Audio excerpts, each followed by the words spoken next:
আজ সকালবেলা পাটুলি গিয়েছিলাম সাইকেল রাইডে। সেখানে গিয়ে একটা দারুণ সুন্দর সানরাইজ দেখলাম। অনেকক্ষণ রাইড করার পর বসে কিছুক্ষণ রেস্ট নিচ্ছিলাম। রেস্ট নেওয়ার সময় দেখলাম দারুণ সুন্দর একটা সানরাইজ।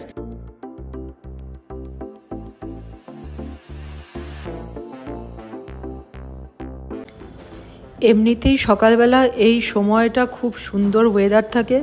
তার মধ্যে কলকাতায় এখন শীত পড়ে গেছে। বিশেষ করে এই সকালবেলা তো ভালোই ঠান্ডা থাকে, একটা প্লেজেন্ট ওয়েদার, তার সাথে হালকা হালকা হাওয়া দিচ্ছিল।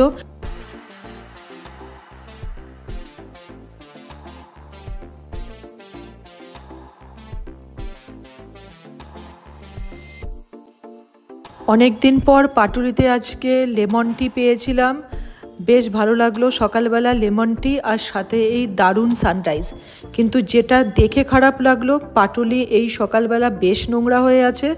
একটু যদি পরিষ্কার করে তাহলে মর্নিং ওয়াকারদের জন্য, জগারদের জন্য কিন্তু সুবিধা হয়।